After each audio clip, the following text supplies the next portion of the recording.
네, 매주 수요일 경인 지역 소식 알차게 정리해 드립니다. 윤종환 기자와 함께합니다. 윤 기자의 윤기나는 브리핑.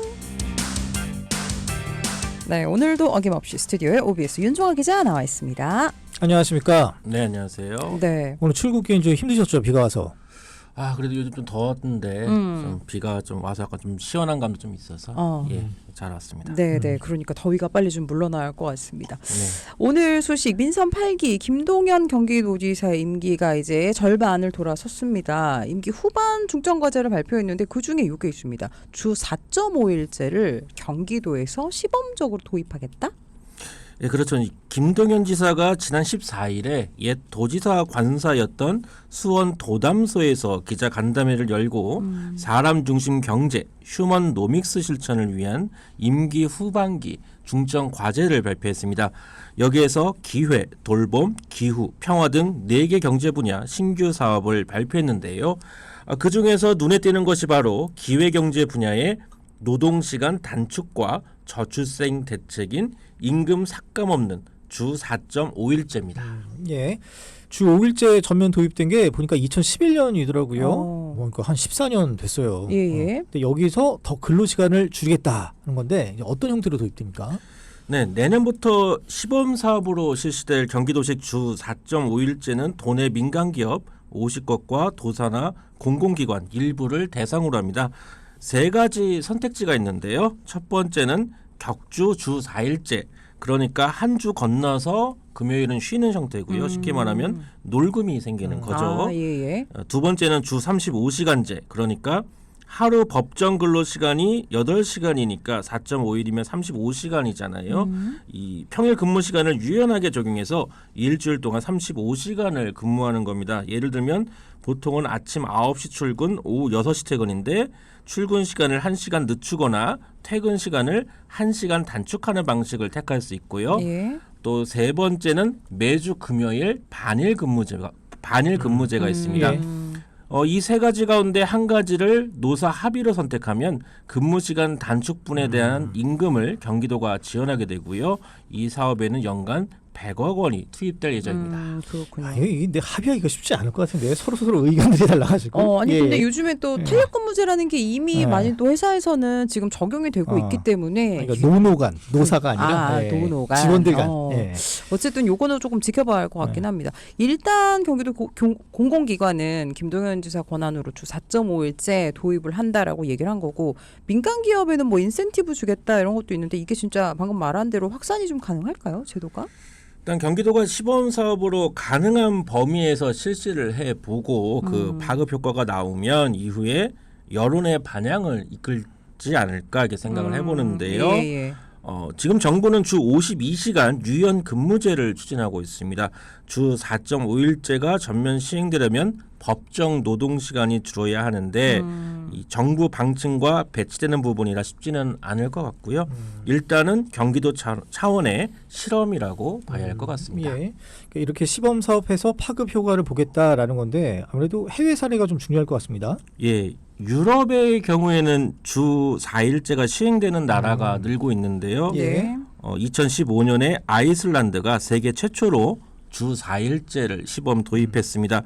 당시에 2015년부터 2019년까지 노동자 2,500명을 대상으로 주 40시간에서 주 35, 36시간으로 노동시간을 단축했는데요. 그 결과 노동자의 생산성이 종전과 동일하거나 개선된 것으로 나타나면서 아이슬란드에서는 주 4일제가 전체 노동자의 90%가량이 선택하는 일반적인 노동 형태로 자리 잡았습니다.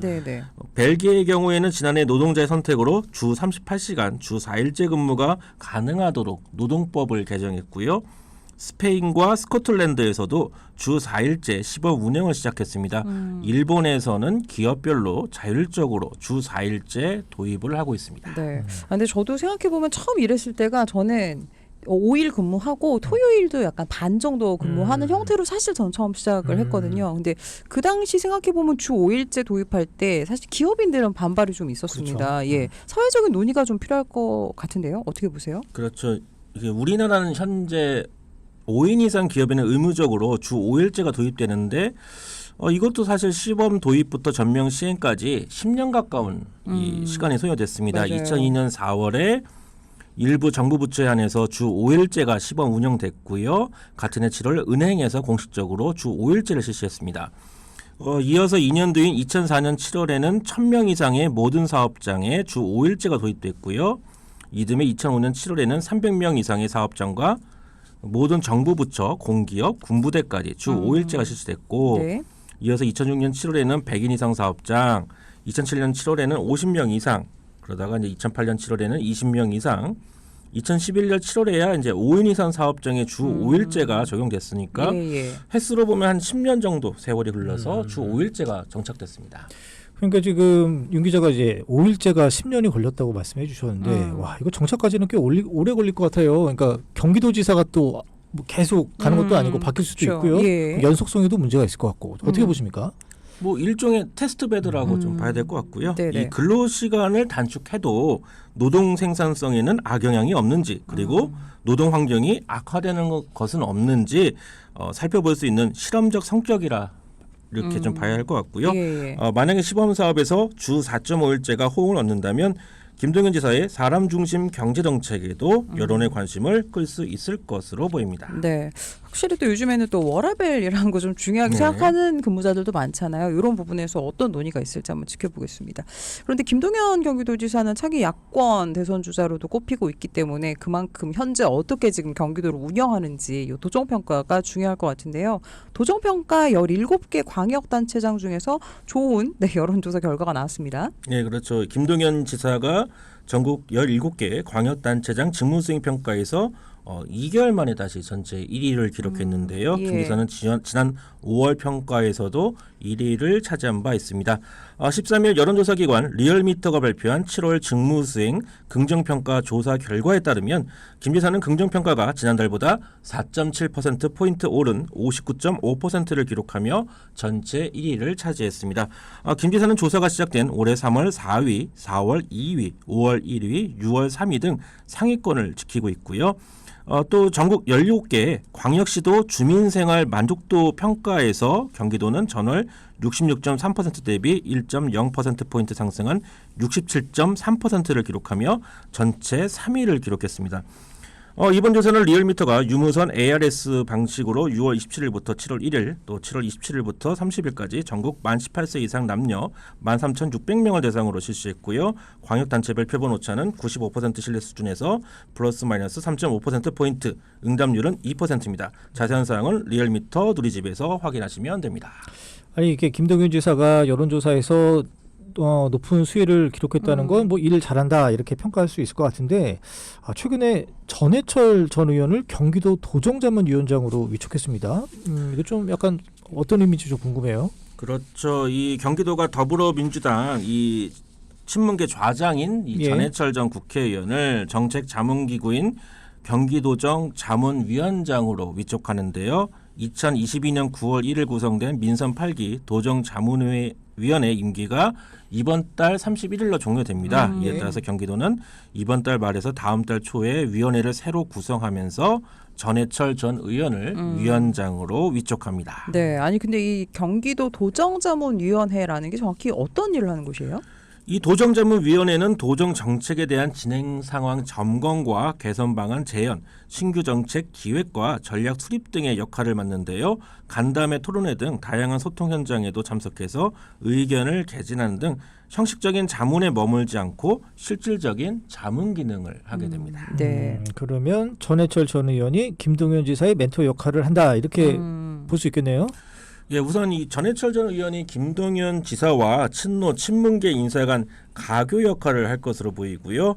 경기도는 지난 5월에는 참여정부 대통령 비서실 행정관 등을 지낸 신봉훈 전 인천광역시 소통협력관과 문재인 대통령 비서실 선임 행정관 등을 지낸 안정곤 전 중소벤처기업진흥공단 상임이사를 정책수석과 비서실장에 각각 임명했습니다.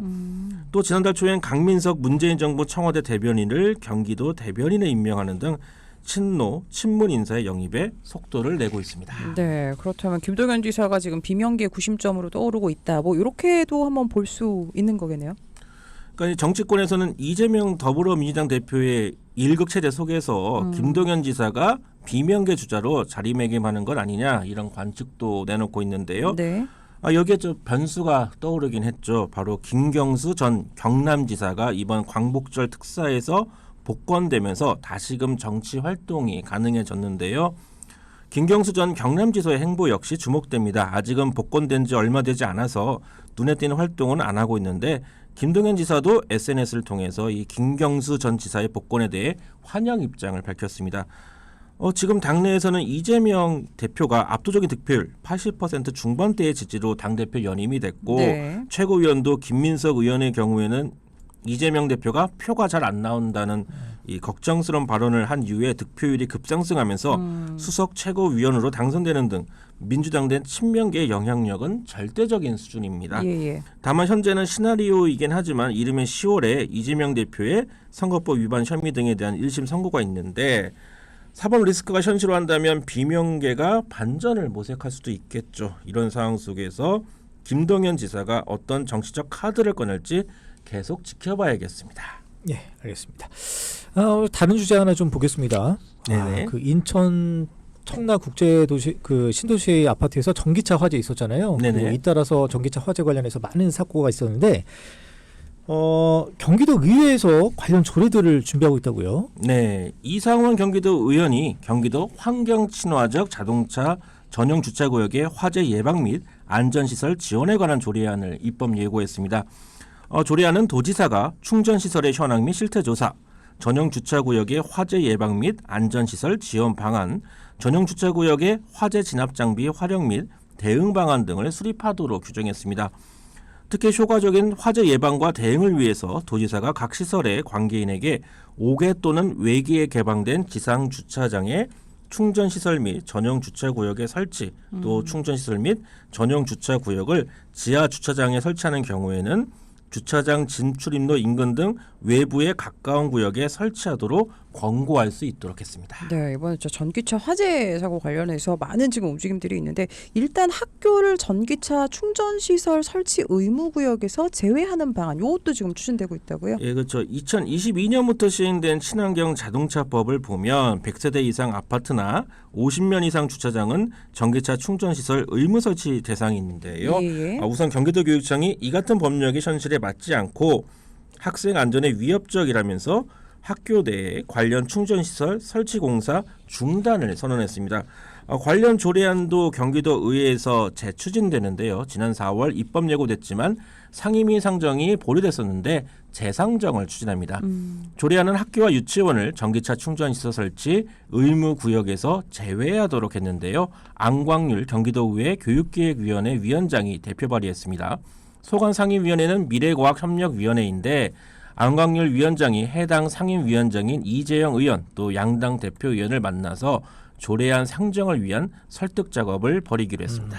근데 이게 조례가 권고 사항이잖아요. 네네. 그러니까 조례의 상위법인 이 법령이 법안이 이런 거를 마련돼 있지 않으면 뭐 유명무실할 것 같아요.